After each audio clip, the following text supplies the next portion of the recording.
do amor de Deus e da sua justiça. Mais um dia que esse sol nos brinda.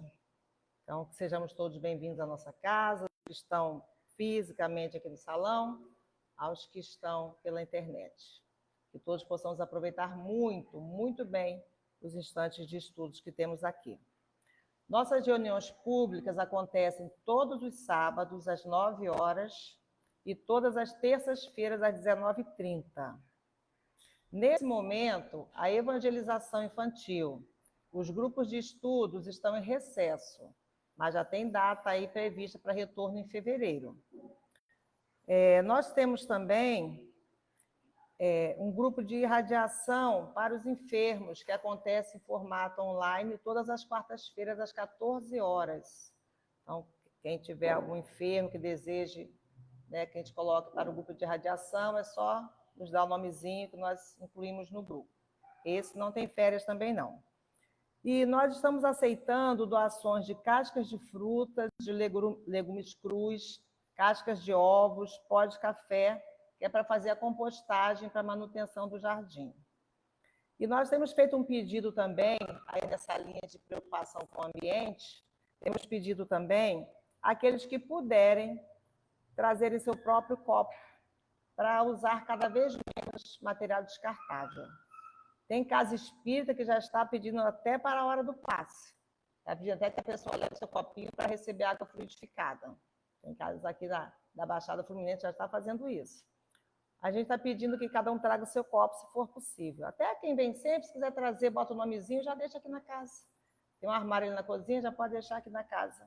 É uma forma de ajudar a não esquecer, né? Então, para a gente tentar reduzir ao máximo o lixo. Está passando uma série de reportagens, acho que acabou ontem, do André Trigueiro, sobre as cidades que fazem a reciclagem correta do lixo. É lindo. Quem tiver acesso, depois procura ver. Foi durante uma semana, eu vi só um episódio. Fiquei encantada, até aqui, cidades aqui da Baixada Fluminense, que fazem a reutilização correta do lixo. Então, isso é para a gente ver que é possível. Que é possível, que a gente precisa dar alguns passos nessa direção. Então, André Trigueiro, que fez essa série de reportagens especiais, falando sobre a reutilização e a reciclagem. Nós também estamos convidando a todos para curtir e compartilhar as redes sociais da nossa casa. Nós temos o Facebook, por onde também são enviadas as palestras, e a casa também tem um Instagram, @humildade e caridade. Curte, compartilha, porque isso ajuda na divulgação da doutrina espírita, faz com que mais pessoas possam ter acesso a esse conhecimento que a doutrina espírita nos traz. Então, também é uma forma de caridade, né? Até segundo Emmanuel, a maior caridade que podemos fazer pela doutrina espírita é a sua divulgação. Então, curtindo, compartilhando o Facebook e o Instagram da casa, também é uma forma de divulgarmos a doutrina espírita. Hoje, na nossa reunião, vamos estudar com o Guilherme Machado, que vai nos falar sobre o tema Vida e Destino. Pelo jeito vai ser bom, né? Olha a quantidade aqui de pesquisa, olha.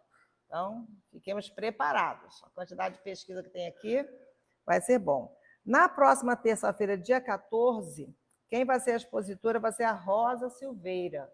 E o tema vai ser as conversões na hora da morte. São temas que estão no livro Parábolas e Ensinos de Jesus, de Caibar Schutel. Agora, eu vou fazer a leitura da página.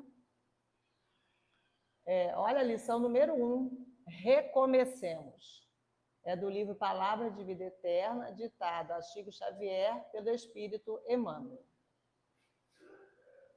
Ninguém põe remendo de pano novo em vestido velho. Jesus, no Evangelho de Mateus, capítulo 9, versículo 16. Não conserves lembranças amargas. Viste o sonho desfeito, escutaste a resposta do fel, suportaste a deserção dos que mais amas, fracassaste no empreendimento, colheste abandono, padeceste desilusão. Entretanto, recomeçar é bênção na lei de Deus. A possibilidade da espiga ressurge na sementeira. A água, feita vapor, regressa da nuvem para a riqueza da fonte. torna o calor da primavera na primavera seguinte. Inflama-se o horizonte cada manhã com o fulgor do sol, reformando o valor do dia. Janeiro a janeiro, renova-se o ano, oferecendo um novo ciclo ao trabalho. É como se tudo estivesse a dizer: se quiseres, podes recomeçar. Disse, porém, o divino amigo que ninguém aproveita remendo novo em pano velho. Desse modo, desfaze-te do imprestável, desvencilha-te do inútil, esquece os enganos que te assaltaram, deita fora as aflições improfícuas. Recomecemos, pois, qualquer esforço com firmeza, lembrando-nos, todavia, de que tudo volta, menos a oportunidade esquecida, que será sempre uma perda real. Graças a Deus. Então, com essa excelente página, com essas palavras que são palavras de vida eterna, agradecemos a Deus, nosso Pai, a Jesus, nosso irmão e amigo, aos nossos guias espirituais, aos trabalhadores espirituais desta casa e desta doutrina, por todo amparo, por todo empenho, por todo o cuidado que tem com cada um de nós. Que possamos assimilar as lições que o dia a dia nos traz, nos empenhemos nessa renovação diária e na busca de ganhar e jamais perder as oportunidades. Que possamos, Senhor Jesus, em seu nome, em nome de Deus, em nome de todo bem, iniciarmos os estudos desta manhã. Que assim seja. Eu convido o Guilherme Machado para tomar a palavra.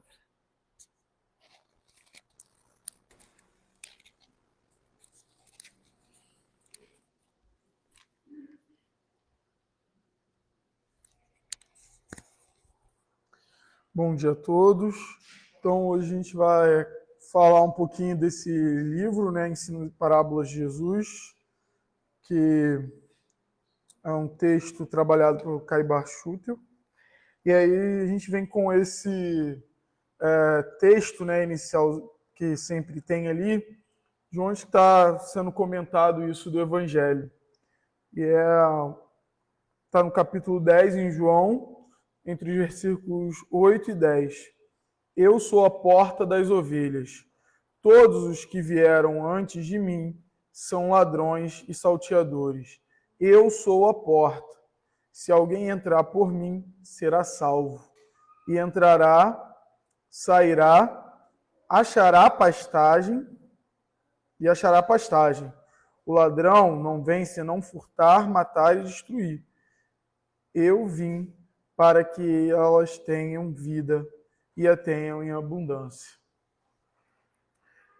Então, né, isso traz algo forte, assim, né, que todos que vieram antes são ladrões e salteadores, e a parte, né, do discurso da época, assim, em que você tinha que desmerecer mesmo a outra parte para poder exaltar o outro. Assim, não é uma questão assim, de desmerecer no sentido de eu tenho que tornar ele pior, assim, no sentido de humilhar. Mas é um recurso da própria linguagem, né, do tempo e da região. Né? Então, igual aquela parte de tem que odiar teu pai, tua mãe e tudo mais. Né? Então, é para tornar firme ali, né, que Jesus é diferente de tudo o que vem, né, novo ali. Então, vem aí completando o texto, né? O tema é vida e destino. E aí a gente pode pensar assim naquele destino, né, que a gente lê nas cartas e tal, o que vai vir, né? Como é que vai ser minha vida? Ela está programada e é um destino de chegada, né? Pelo menos assim, a minha leitura do texto é essa. E a gente tem um destino em chegada, né?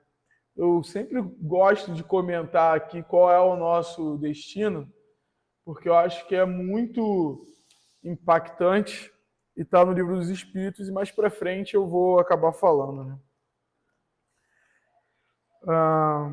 Então ele vem falar aqui que a vida é uma luta acérrima, né? Uma luta extremada, um caminhar incessante para a realização do destino. O destino é a luz que, quanto mais dela nos aproximamos, mais clareia e realça os horizontes da vida. E aí a gente pode pensar assim, mas então que destino é esse? O que vai me fazer chegar e clarear meu horizonte, né?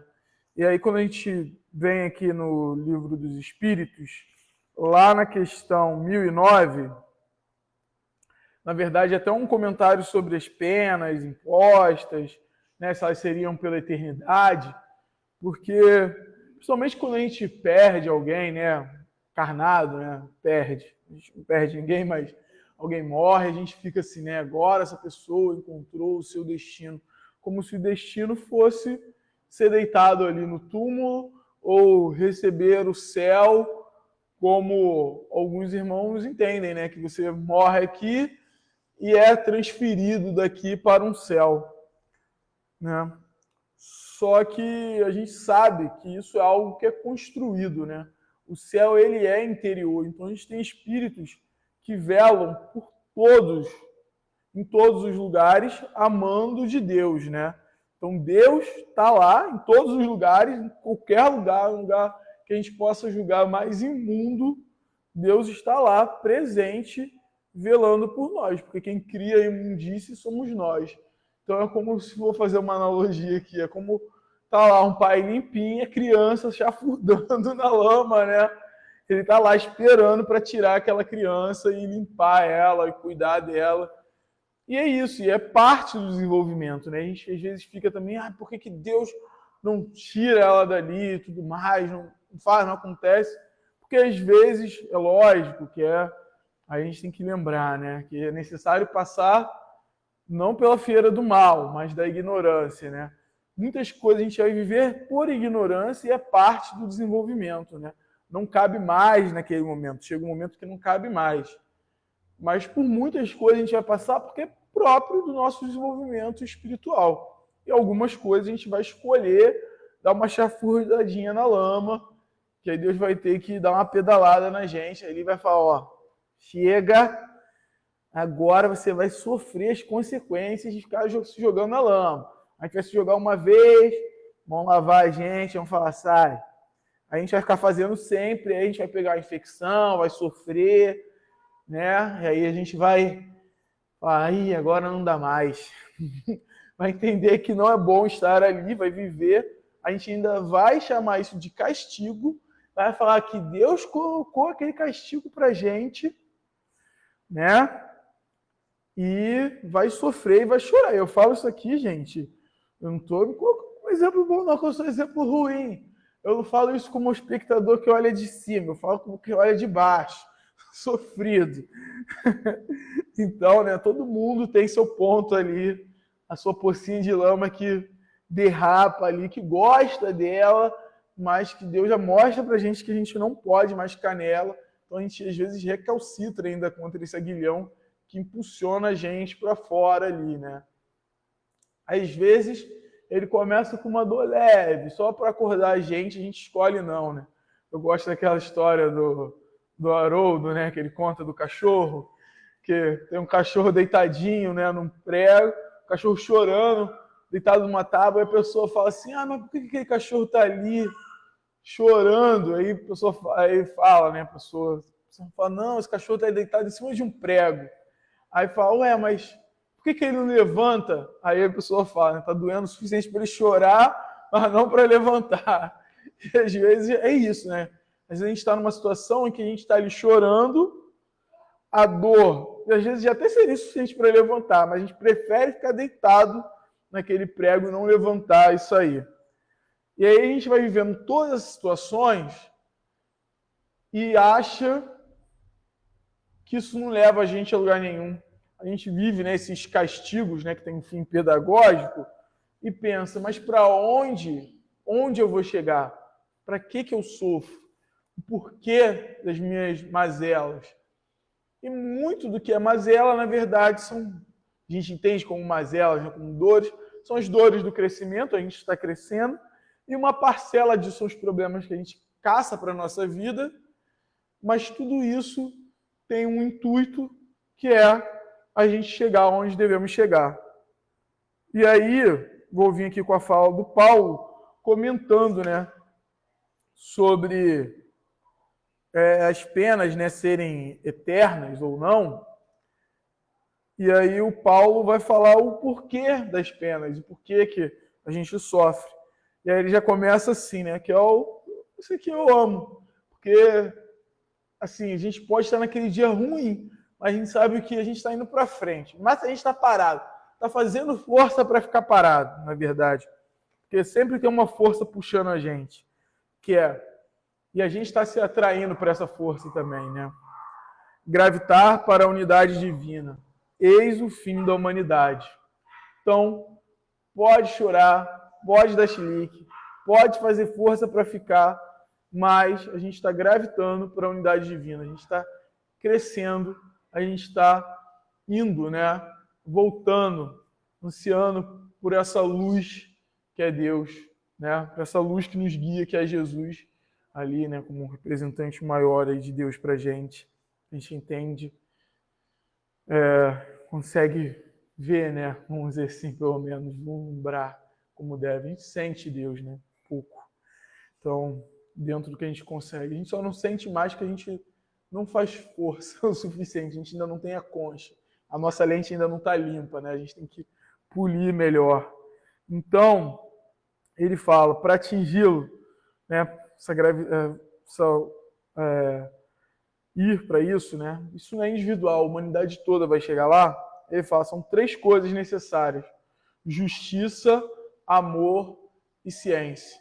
Como é que a gente se torna justo, cheio de amor e de ciência? Como é que a gente desenvolve essas sementes que já estão no nosso espírito? Deus já nos criou com isso, né? Como é que a gente se torna capaz de usar isso, toda a sua potência? Como é que a gente desenvolve isso, né? E não tem jeito, né? A gente vai ter que viver para desenvolver isso, né? Então, nós somos a plantinha crescendo. Então, a gente cresce por um lado para seguir essa luz maior que é Deus. Joga o braço achando que é justiça, é vingança. Aí a nossa plantinha murcha ali, nosso galinho. A gente entende que o caminho é outro, começa a crescer para outro lado. A gente vai por um caminho, né, que a gente acha que é amor, é apego, é destruir o outro, é egoísmo. Aí a gente também redireciona esse galho. A nossa ciência, né, e como um sentido de sabedoria, de saber, né, tudo, né, que a gente separa o que é material, né, muita ciência é material, a ciência é moral, mas está tudo junto, né? E aí, quando a gente junta isso e consegue seguir certinho, a gente também redireciona, né? Porque às vezes a gente pensa assim, não, conhecimento científico, ele é só ele. Mas se a gente parar e olhar, ele tem um uso e ele afeta o campo moral, social. E o campo social afeta o científico, a moral afeta como a gente vai usar essa ciência. Então, isso tudo está entrelaçado. A gente que solta, né, para tentar entender melhor. Então, vem aí, né? E 3 coisas são opostas: a ignorância, o ódio, a injustiça. Pois bem, digo em verdade que mentis entre os princípios fundamentais, comprometendo a ideia de Deus, com o exagerar da severidade. Duplamente, então, às vezes a gente olha e pensa nesses castigos, né, e tudo mais, e olha para um Deus severo, né, cria um Deus severo, e a gente duplamente a comprometer, deixando que no espírito da criatura penetre a suposição de que há nela mais clemência, mais virtude, amor e verdadeira justiça do que atribuir ao ser infinito. Então, às vezes, a gente acha mesmo, né, que a gente consegue, que Deus é mais severo ali, que ele vai punir, vai jogar o outro no fogo do inferno, não sei o que aquele outro vai sofrer, quando Deus é a bondade, o amor, a justiça e a generosidade nos seus atos mais extremados. Então, às vezes a gente não conseguiria, por amor que a gente tem a um filho, jogar ele para queimar no fogo eterno, mas a gente acredita, sabe só Deus por quê, ou que vai deixar o filho sofrer sem necessidade. A gente às vezes não consegue, às vezes nem quando tem que deixar ele passar pelo que ele tem que passar, a gente não consegue.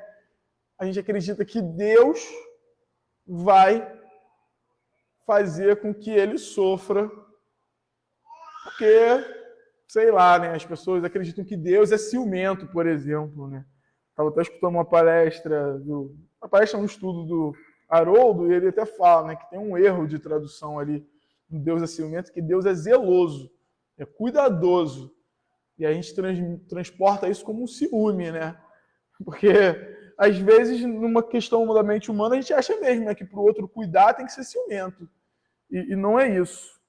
Então, a gente vem vindo aí com essa ideia, né? Então, a gente vai vendo, né, que a gente tem que destruir essa ideia, porque a gente tem um Deus que é bondade. Não estou dizendo que ele vai deixar a gente errar à vontade, fazer tudo o que a gente quer sem consequências. A gente tem as consequências. Você bagunçou, você vai arrumar, mas as penas, tudo tem um objetivo, que é encaminhar a gente para a unidade divina, né? Então, aqui ele vem dizendo, né, que quem é, ele vem até coloca assim, né, eu não vou pegar tanto essa parte aqui, mas quem é com efeito o culpado é aquele que por um falso movimento da alma, se afasta do objetivo da criação, que consiste no culto harmonioso do belo, do bem, idealizados pelo arquétipo humano, pelo homem-Deus, por Jesus Cristo. Então, a gente está em erro, quando é que a gente... Fácil, né, a gente saber quando está em erro. Quando a gente faz esse falso movimento aí da alma, né, que é o pecado, que seria o pecado ali, a hamatia. É o quê? Quando a gente se desvia do que Jesus nos ensinou, né? E qual é a consequência disso? Que a gente tem que é esse arquétipo, né? É o modelo humano. Porque às vezes a gente pensa assim, sempre fala, né, que o instinto é um guia seguro.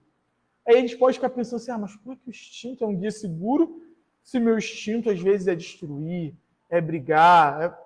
Porque o seu instinto é o instinto de filhote ainda. A gente ainda é um filhote humano. Porque o ser humano pronto, né, o humano no seu ápice, o adulto humano, é Jesus, né? Como está aí.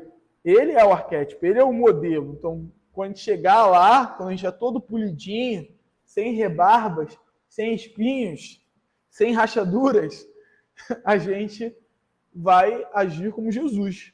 E aí a gente tem que ter um aprendizado até esse caminho. Porque às vezes a gente acha, né, que Jesus chegou lá e só chegou, né? Ele saiu e... Às vezes as pessoas até gostam de colocar que ele acertou desde o começo. Pode ter sido.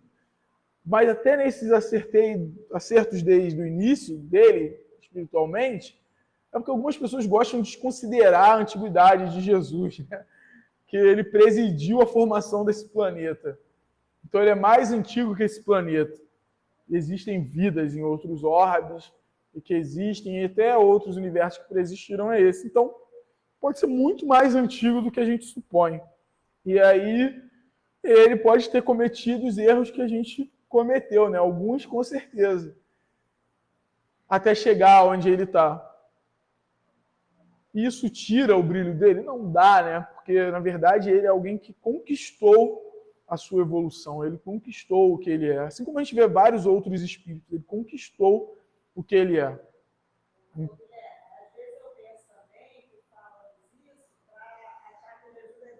Gente.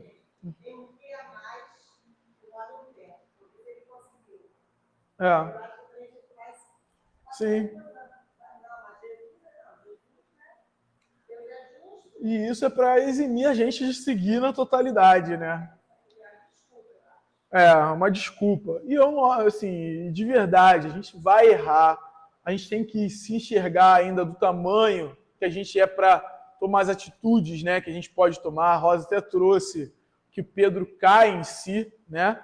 Porque ele vê o tamanho que ele é, então ele faz as negativas, mas quando ele cai em si, ele também vê as potencialidades que ele tem. Jesus fala para ele, né, que o homem do mundo é mais frágil do que perverso, que Deus vai dar novas oportunidades, né? Tem até aquela parte lá do Pensamento e Vida que ele fala, né, que o Emmanuel fala que Deus dá o tempo que a gente precisa para chegar onde a gente precisa. Então Deus é generoso, então a gente vai ter pastagem enquanto ovelha e abundância. Só que se a gente ficar se demorando nos campos que a gente não precisa ficar, a gente vai começar a ter que comer as plantas que não são gostosas, né? Então, assim, a gente tem que ir avançando essa pastagem para ir comendo um pasto um pouco melhor. Então, o castigo é o aguilhão que estimula a alma pela amargura a se dobrar sobre si mesma em busca do porto de salvação. Então, esse castigo, esses sofrimentos, eles estão aqui para mostrar para a gente, ó, essa casquinha aí que você tá já não cabe mais. Está na hora de seguir em frente. Está na hora de ampliar a casa mental, casa do sentimento. Então, às vezes, a gente tem que sofrer para poder sentir que está na hora de pular, né? E é isso que acontece aqui. Então, ele fala, né? Ó, em verdade vos digo, cessai de pôr em paralelo na sua eternidade o bem, essência do Criador, com o mal, essência da criatura. Porque esse mal, ele é oriundo da gente, né? Então, os sofrimentos lá, né? O ladrão que veio roubar, veio destruir, ele é oriundo do nosso pensamento, das nossas produções, do que é humano impregnado no que é divino, né? O que vem de Deus, o que vem de Jesus, que está puro. Então, muitas vezes, a gente impregna a religião com as nossas coisas. Isso acontece demais, né? E até dentro do espiritismo. Às vezes, dentro do espiritismo, a gente usa, né, essa luz como um raio laser para cauterizar o outro, né? A gente não usa para esquentar, para ajudar. Às vezes, na nossa fala, a gente cauteriza o outro. E, embora, né, talvez aquilo ali seja algo que vai ajudar o outro, se Deus permite, não é o ideal. A gente pode apresentar a palavra, pode demonstrar para o outro que ele está errado, sem cauterizar ele, né, sem queimar ele ali com as palavras. Então, o jeito que a gente coloca isso para o outro também é importante, né? É algo que a gente tem que pensar. Porque às vezes isso rouba do outro, rouba a vida, rouba a esperança, né? O jeito que a gente se coloca. Então, afirmai, ao contrário, o abrangente gradual, o abrandamento gradual dos castigos e das penas pelas transmigrações e consagrei as unidades divinas e consagrareis a unidade divina, tendo unidos os sentimentos e a razão. Porque a gente é outra coisa que a gente geralmente acha que não andam junto, né? O sentimento e a razão. E a gente vai ter que consagrar isso ali, vai ter que juntar a unidade, a razão. Então a gente vai juntar o amor, a justiça, né? E a ciência. Então a sabedoria, né? O que a gente diz que é razão, vai se juntar com o sentimento. Porque se a gente tenta fazer uma justiça desprovida de sentimento, geralmente o resultado é desastroso, né? Não é bom, não é o que se espera alcançar. Porque se a gente às vezes olha para o que está acontecendo com um olhar reto só do pensamento, e às vezes nem isso, hein?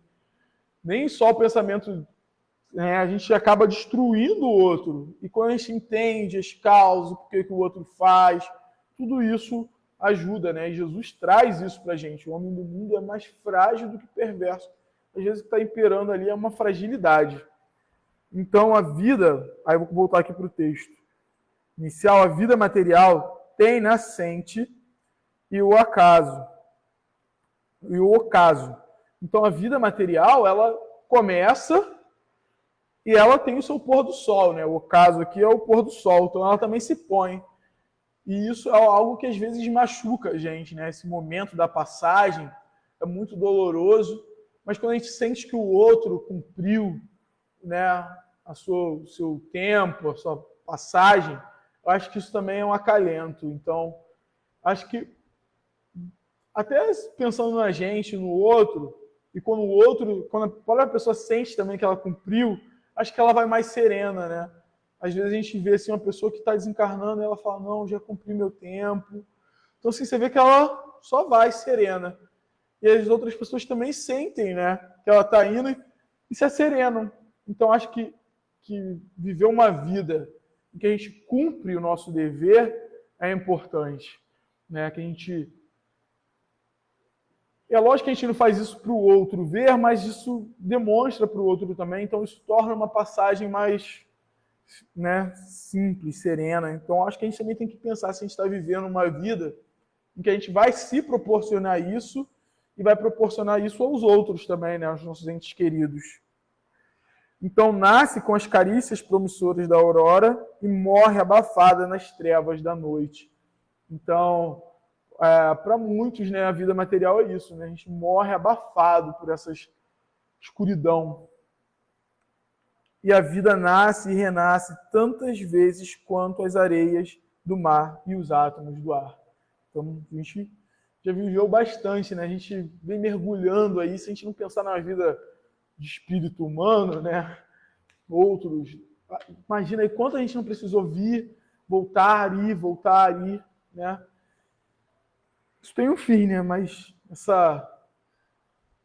esse vir e ir é algo que é importante para o nosso crescimento, né? E a vida material ela tem sua importância, às vezes a gente coloca só como aprisionamento, mas nos permite viver tanta coisa, a gente pode se afastar de tanto mal, apesar de algumas vezes a gente se privar de um bem, né? Quando já começa a renunciar, está até bem. Né? Pensa aí, ó, que você já pode estar sendo Alcione de alguém, vindo, se apagando, se abafando, deixando de estar nos planos superiores para vir ajudar alguém. Eu não, se eu sou alguém, eu sou Pulitz.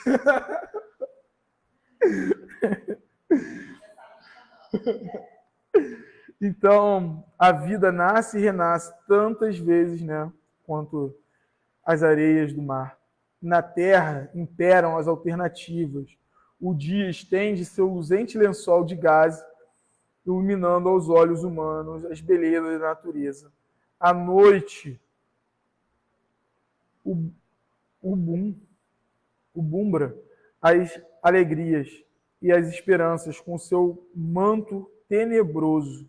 Né? Então, vai cobrindo ali de sombras. Então, a vida tem esses movimentos, né, que a gente também tende a esperar que seja tudo flores, só coisas boas, só tudo perfeitamente acontecendo. Isso não desenvolveria nossa inteligência, nossos sentimentos. Então a gente vai viver momentos de explosão de alegria, momentos de tristeza. E às vezes é importante dar a importância para esses movimentos, né? A gente hoje em dia tem muitos filmes com isso, né? Até para as crianças, muitos livros, e a literatura espírita é cheia disso, né? A gente dá uma importância real para a tristeza, para aquele movimento de se encolher, de se olhar. Às vezes a gente tem um desespero, e a gente não deve viver nele, mas a gente também não deve olhar para o outro que está desesperado como se ele fosse um criminoso, como se aquilo não pudesse nunca acontecer, porque é onde o sentimento do outro está. Então, dar um acolhimento a esse outro é muito importante, né? Aí, meu irmão é evangélico, né? A gente estava conversando, eu conversa de tudo mais, a gente estava conversando, e aí a gente conversava sobre um ocorrido, né? Aí ele falava do Jó, né? Que quando ele está lá, se eu não me engano agora, aí ele falava que quando ele está desesperado lá, e ele reclama, e aí os religiosos, né, ele reclama acho que de Deus, não lembro se era alguém lá, e aí ele reclama, quem Deus briga ali, né, vamos colocar assim, é com os outros religiosos que estão brigando com ele, que está em sofrimento, com aquele que está em sofrimento, e reclama, e não com aquele que está em sofrimento. Então, assim, às vezes a pessoa diz Deus, né, briga, fala ali, lança lamúrias contra Deus, mas às vezes nem é o sentimento real e às vezes é, na verdade, contra aquele acontecimento que às vezes é natural da vida e que Deus promoveu. É lógico que não é bom, né? Deus promoveu assim, né? Deus acredita que foi Deus que promoveu, né? Porque a gente fala que Deus é que dá a morte, e às vezes é o melhor para aquele ser. Às vezes a gente olha e fala, nossa, não queria que o fulano fosse. E o fulano vai porque é o melhor para ele. Se ele continuasse ali, ele ia continuar sofrendo. Às vezes ele poderia agir de uma forma pior, né? E complicar aquela encarnação. E isso é algo que é importante a gente considerar, né? Porque às vezes aquela pessoa retirada daquele momento, para ela não fazer algo pior, e às vezes aquilo é um merecimento. E às vezes ela cumpriu o tempo dela, para que ela vai ficar aqui sofrendo? E às vezes a gente não entende, aí a gente quer agredir com as palavras, né? Porque é onde a gente consegue, entre aspas, agredir Deus. E aí a gente fica ali igual a criança gritando, eu não te amo, eu te odeio. E Deus está lá, está com sono. Então, porque às vezes a gente vai proteger Deus porque a gente ama a Deus e a gente agride o irmão. E é impossível amar a Deus se a gente não ama o nosso irmão. Então é importante tomar cuidado para a gente não ser o raio laser, né? E eu estou falando isso assim, quantas vezes eu já não fui o bisturi elétrico achando que eu estava sendo um guento.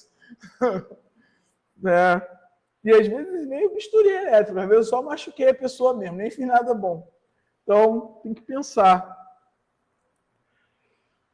Então no alto fungem estrelas, né? As estrelas brilham, mas se avolumam nuvens. Ora a aragem derrama, nessa brisa, derrama fluidos nas pétalas das rosas e dos jasmins, perfumando a atmosfera. Ora estrungem os raios, concentrando a seiva das plantas no caule trêmulo de terror.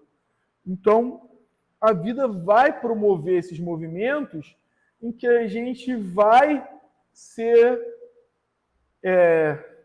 acariciado e, às vezes, a gente vai sofrer um peso ali para a gente ficar forte, né? E esses momentos, às vezes, são tenebrosos, né?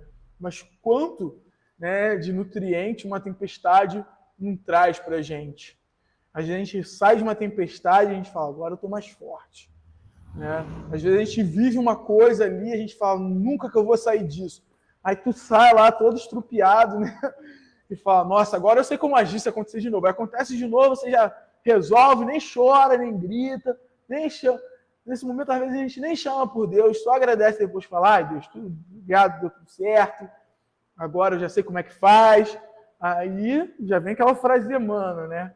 Resolvido um problema, espere outro maior. E aí a gente vai crescendo.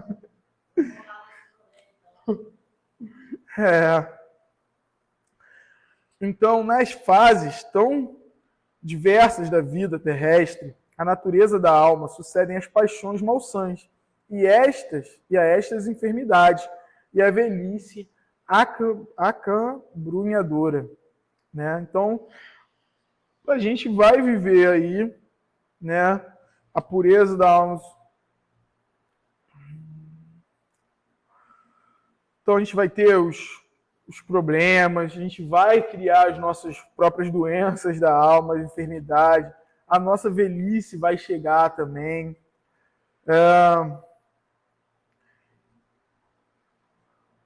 Enquanto louras crianças correm e folgam nos prados, atapetados de musgos e sombreados por arvoredos, e os moços, fascinados pela grandeza e dominados pela volúpia, embranham-se nos tremedais, os velhos e desvalidos, curvados ao peso dos anos e das dores, caminham para o túmulo, na esperança do renascimento. Então, aí ele vai dizer que na alegria e na tristeza, na abastança e na miséria, na velhice e na mocidade, na saúde e na enfermidade, na sabedoria e na ignorância, na vida e na morte, o espírito pode paralisar a sua marcha ascensional para a verdade, mas não se exime do seu destino. Então, assim, a gente pode paralisar. Quer ficar brigando, quer ficar odiando, quer virar daqueles espíritos das trevas lá, né? Da ignorância, do mal, que fica lá nas regiões infernais, trazendo trabalho para todo mundo, pode ir.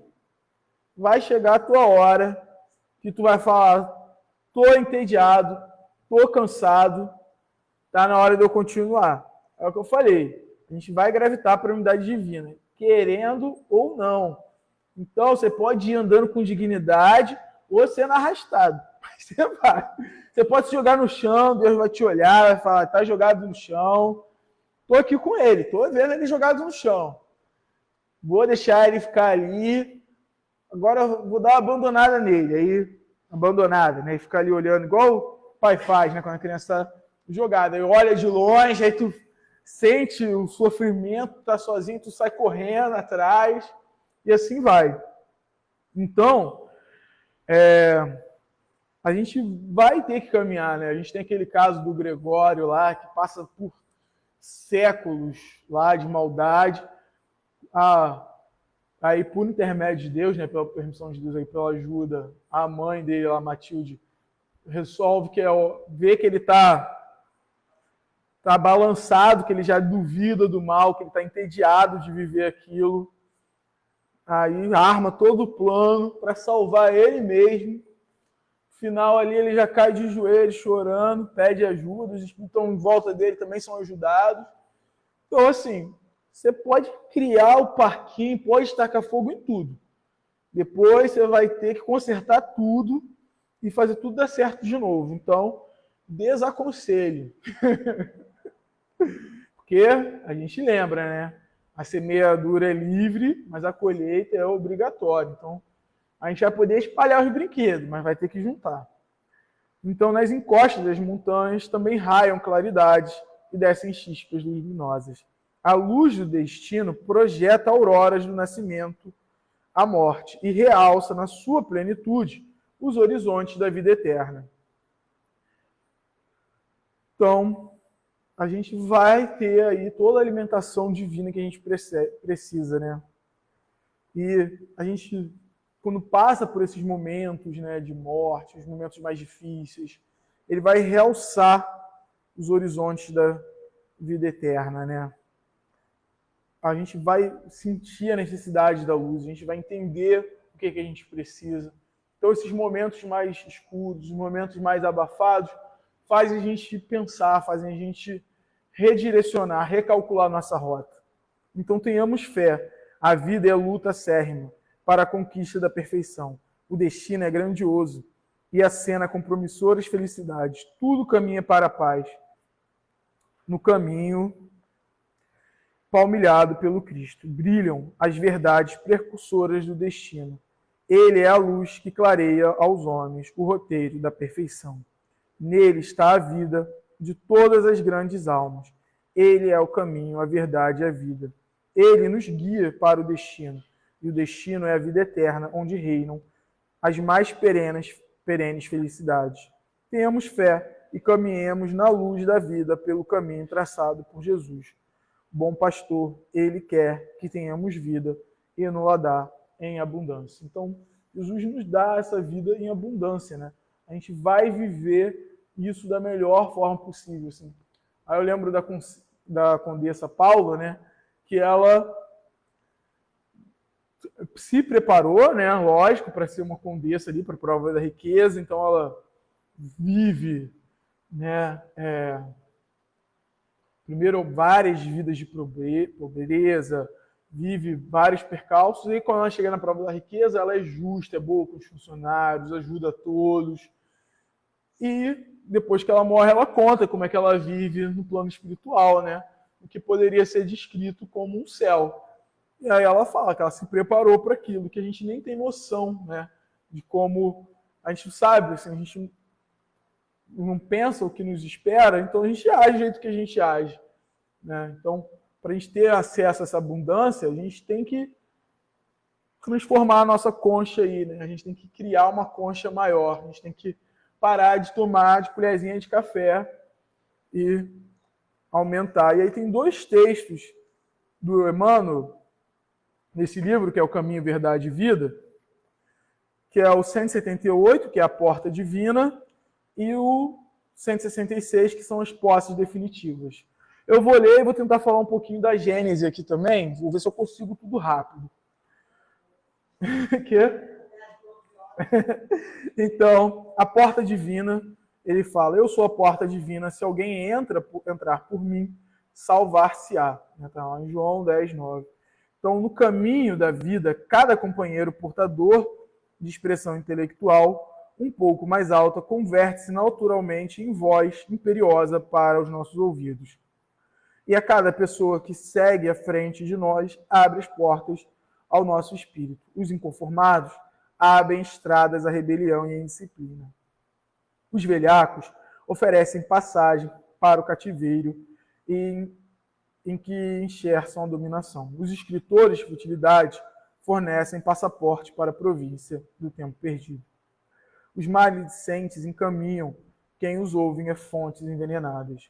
Os viciosos quebram as barreiras benéficas do respeito fraternal, desvendando despenhadeiro onde o perigo é incessante. Os preguiçosos conduzem a guerra contra o trabalho construtivo. Os perversos escancaram os precipícios do crime. Ainda que não percebas, várias pessoas te abrem portas cada dia por meio da palavra falada ou escrita, da ação ou do exemplo. Examina onde entras com o sagrado depósito da confiança. Muitas vezes perderás longo tempo para reformar o caminho que te é próprio.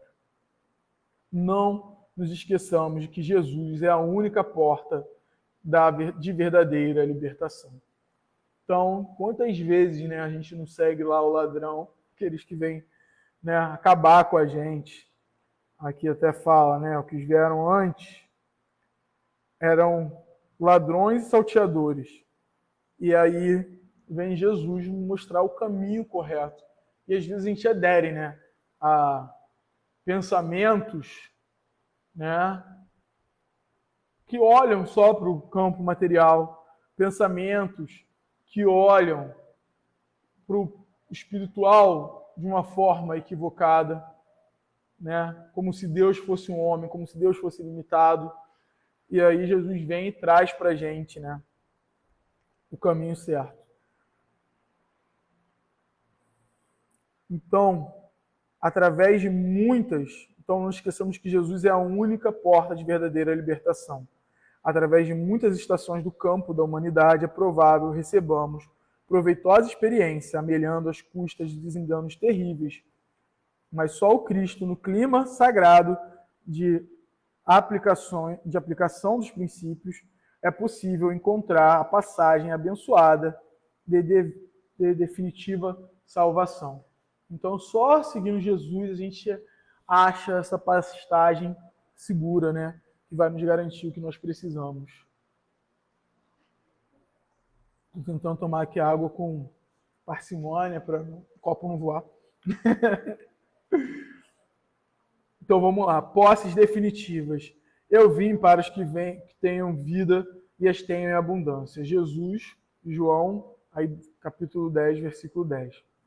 Se a paz da criatura não consiste na abundância do que possui na terra, depende da abundância de valores definitivos de que a alma é possuída. Em razão disso, o Divino Mestre veio até nós, para que sejamos portadores da vida transbordante, repleta de luz, amor e eternidade. Em favor de nós mesmos, jamais deveríamos esquecer os dons substanciais a serem amelhados em nosso próprio espírito. No jogo de forças exteriores, jamais... Muito obrigado. Jogo aqui. Vou fazer besteira não, vou ver essa aqui mesmo. Tá bom.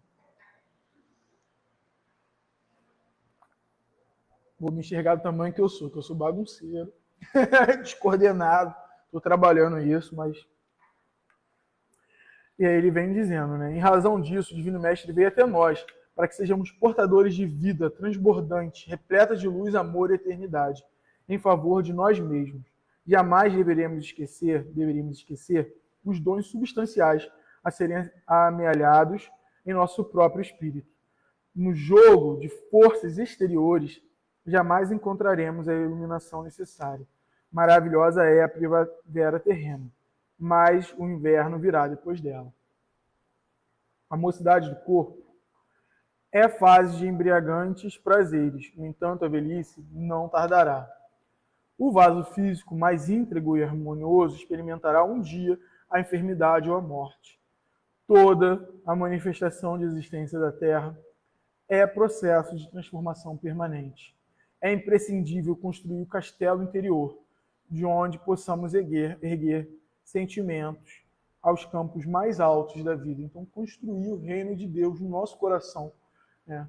A gente faz uma fotossíntese, né? E vamos usar a fotossíntese como exemplo, a gente capta dessa luz divina, desse fluido que é eterno, que nunca acaba, que é inesgotável.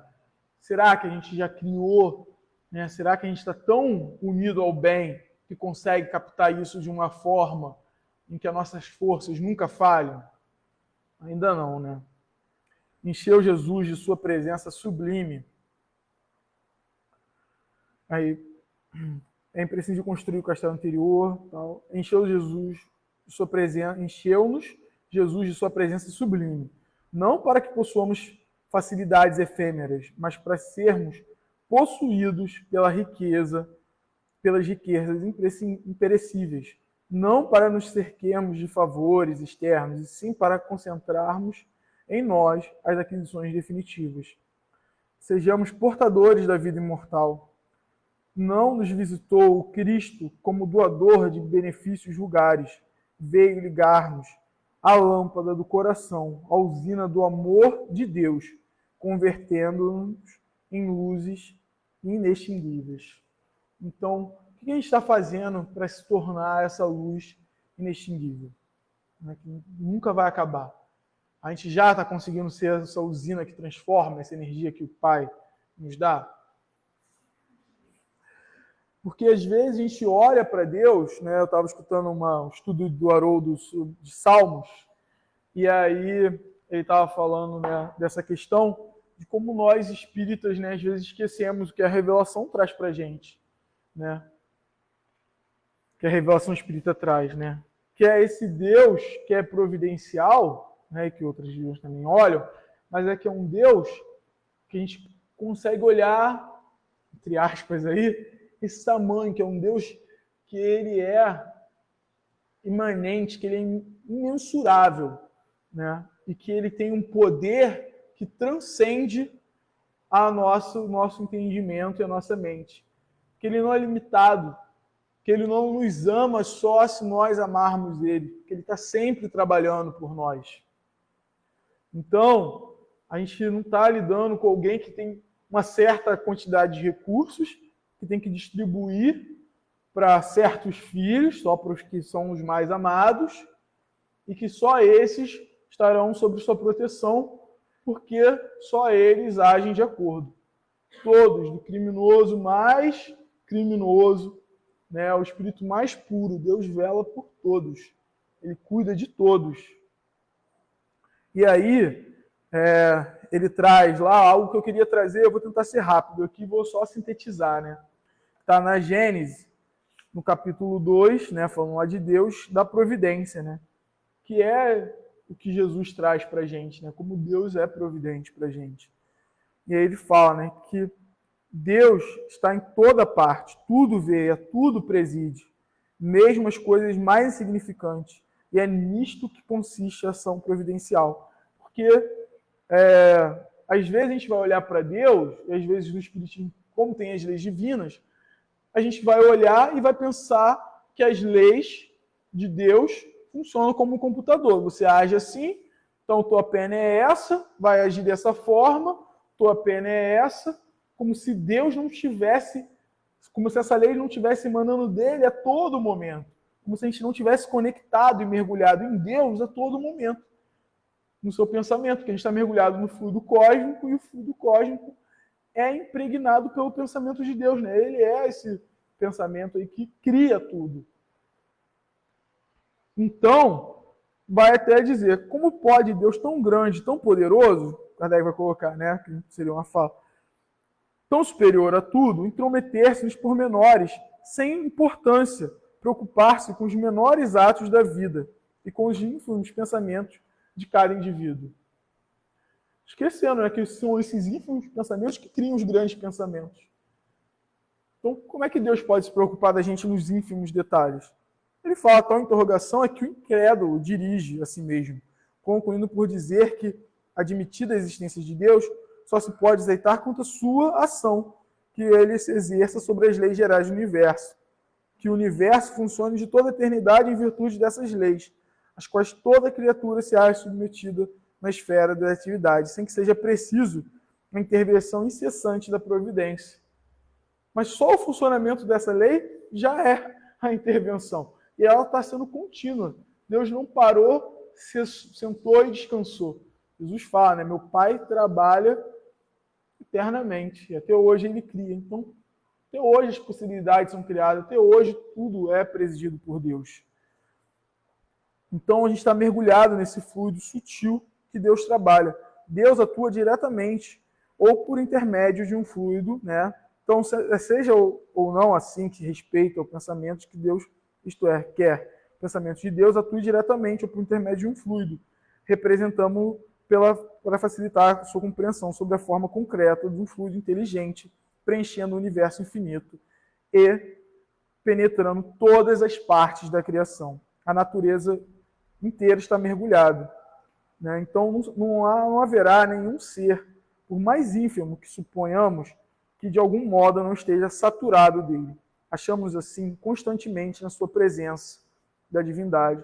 Não nos podemos subtrair ao olhar nem de nossas ações. Nosso pensamento está em contato incessante com o seu pensamento, havendo, pois, razão para dizer que Deus vê os mais profundos refolhos do nosso coração. Estamos nele como ele está em nós, segundo a palavra do Cristo lá em capítulo 1, né, em João, entre versículos 4 e 13. Para estender sua solicitude a todas as criaturas, Deus não precisa lançar o olhar do alto da imensidade para que nossas preces sejam ouvidas, não precisa transpor o espaço, nem serem ditas com voz retumbante, porque estando Deus continuamente ao nosso lado, os nossos pensamentos repercutem nele. Então,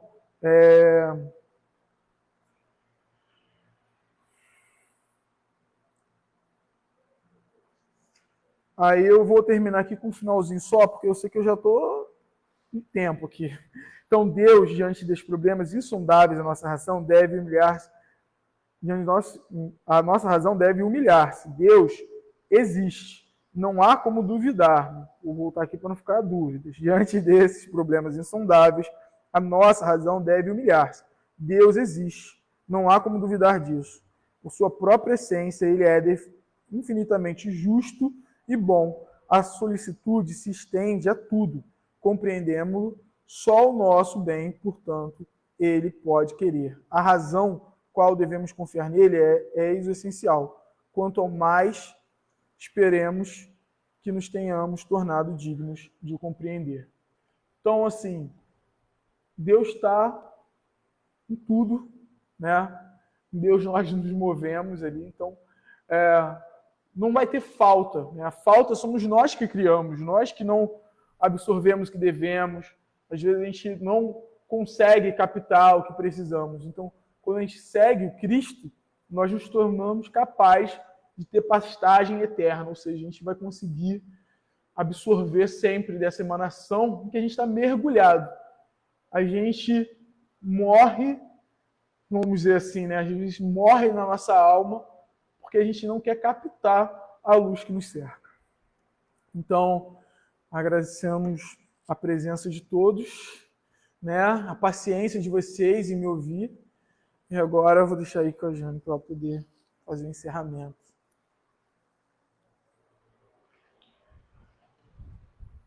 Obrigado, pessoal.